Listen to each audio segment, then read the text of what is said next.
Hey folks, Brennan here from Bluelight, going live to you inside the Bluelight Police Recruitment Facebook group.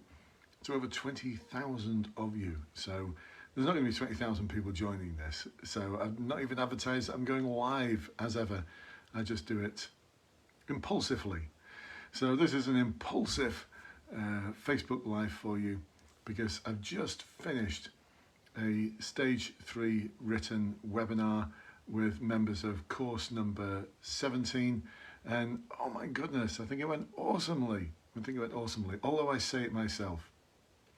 But I think the proof is in the confidence at the very end of it. Consistently, everyone was giving me 9 out of 10. The question I ask him is, once you've gone through this a few times, how will you feel in respect of your written exercise on a scale of 1 to 10, where 1 is just not ready and 10 is supremely confident? We got 9s, consistent 9s. I'll take that. I'd love a 10, but I'll take a consistent 9. So I want to share with you 7 of the things that we covered and some of the ideas that my clients came up with. And this is what I loved about tonight. They put the work in. They clearly put the work in. And it was paying off. They'd done their research. They'd watched my explainer videos. They'd gone through my worksheets. And they had some awesome ideas. And this is the difference that's going to make the difference. Those people who commit themselves like this are the ones that are going to get 90% plus in their stage 3 in the combined score for the written and the briefing.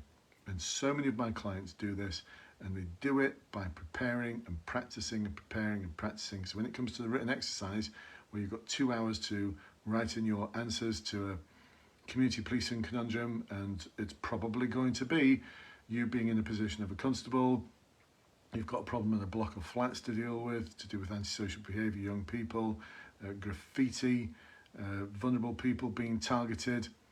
There's a lot there to consider, and I know the College of Policing say that you don't need any policing experience for this, but oh yes you do. A lot of my clients who come back to me, they don't tell me what it's all about, you know, they're very ethical, but they do say that certainly the police guidance that I gave them was more than helpful, and then they go and get 90% plus.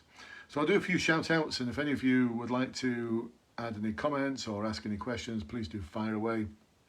If you love or like what I'm saying, then press that love or like, because it lets me know that you're actually listening to what I'm saying and it has some value and worth. But let's do some shout outs to some of you who've just joined. So Sarah Jane, to Joe, to Toto, to Andrew, to Jane, Matthew, Simon, Andrew, Sarah, Thomas, Piotr, I think it is Piotr, to Hannah who's just joined, and to Robin as well, and I can't pronounce that name. The last name, I'm not even going to try and pronounce it. Anyway, to those of you who joined, awesome evening to you. I hope you get something out of this. So anyway, let's just get on with it. So the first thing that makes a big difference, these are 7 things I'm going to share with you. The first thing that makes a big difference is having a structured approach. So this really helps you because you know where to insert certain things, certain ideas, certain concepts. And I'm going to share some of those concepts with you, but the problem-solving approach we're going to take has as its initial stage the scanning phase. And my client tonight, she just gave a brilliant description of her scanning in respect of the community problem that existed. It was awesome. Really good summary of what the problems were, and a really good use of 5WH to give the detail of the problem, so that the assessor could really understand that you're describing what you know, you're describing what you don't know, and you're also describing how you're going to get the information that you need in respect of the things that you don't know. And also pulled it together in terms of the partner agency information that you'd be wanting as well for this particular problem. So really good structure. That's the thing I was impressed with. It will set your stall out The assessor will welcome it because it won't be just you just jumping into a response and solutions. It'll be you actually considering the scanning phase of the problem solving process, which is really, really important. Get that right and everything else will flow beautifully from it.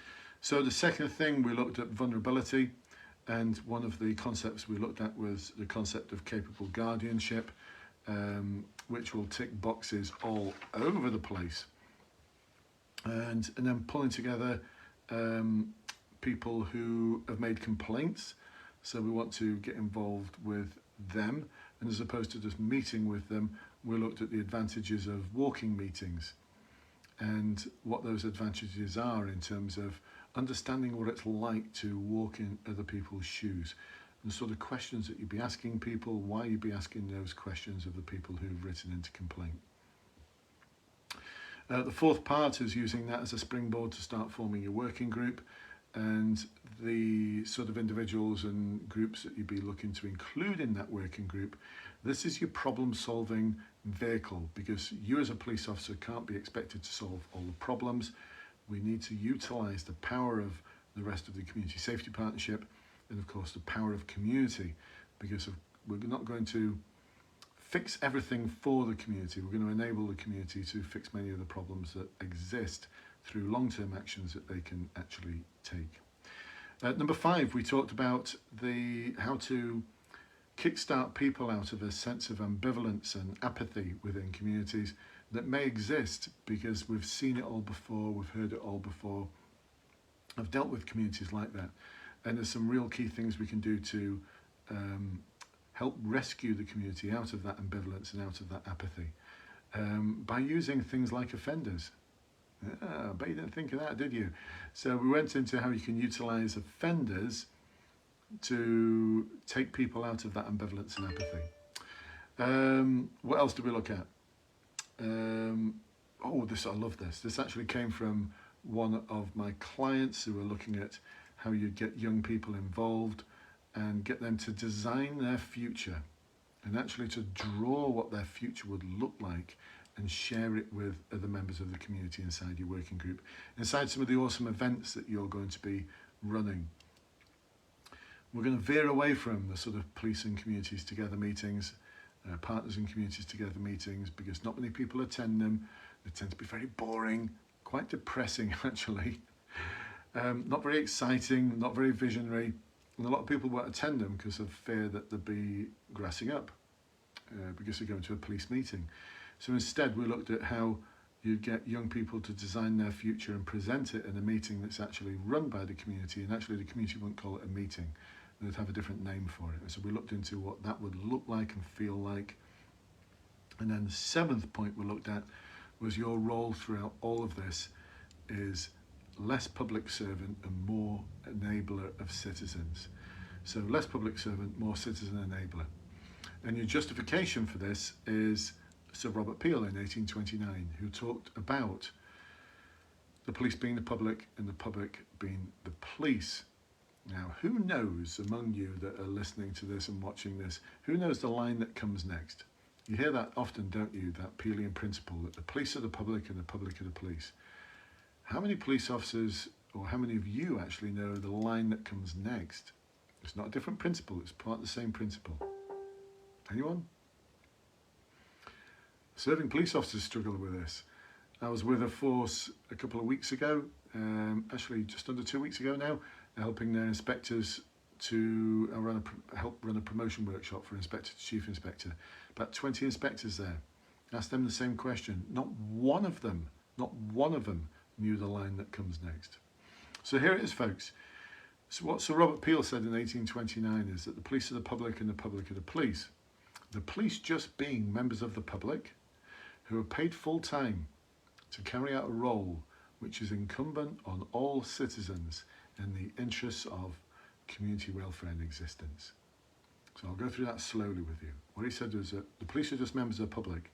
They're paid to carry out a role which is actually incumbent on all citizens, something all citizens are responsible for.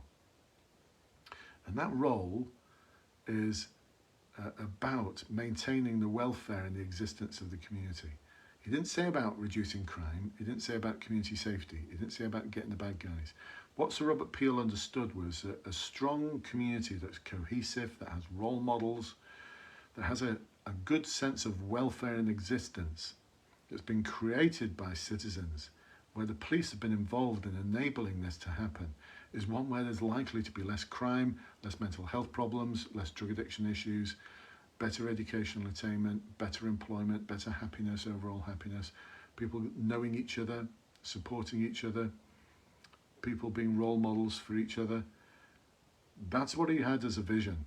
And so we bring that into our written exercise, and we actually evidence our rationale for the approach we take by using the Peelian principle.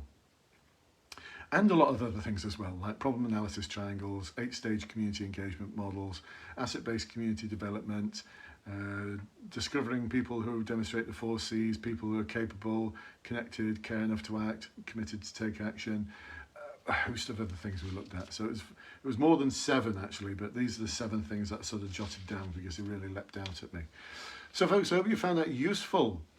To those of you who just joined, Graciela, Jamie, Sophie, Annie, Achika, Dom Dom, Sam, and others who have just joined, my apologies, but this will, when I press the finish button, I will save this so you can watch this.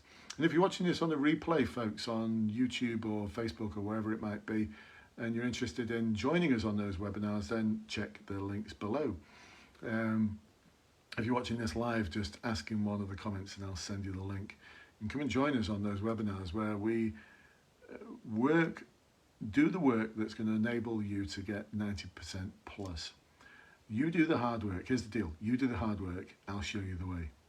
I've been showing people the way for years now. Years. 26 years I've been coaching and helping people in the police sector to succeed. That's when I was a serving police officer. For the past 10 years I've been helping people to join the police. So it'd be awesome to see you on one of our webinars. I'll catch up with you soon. Bye bye for now.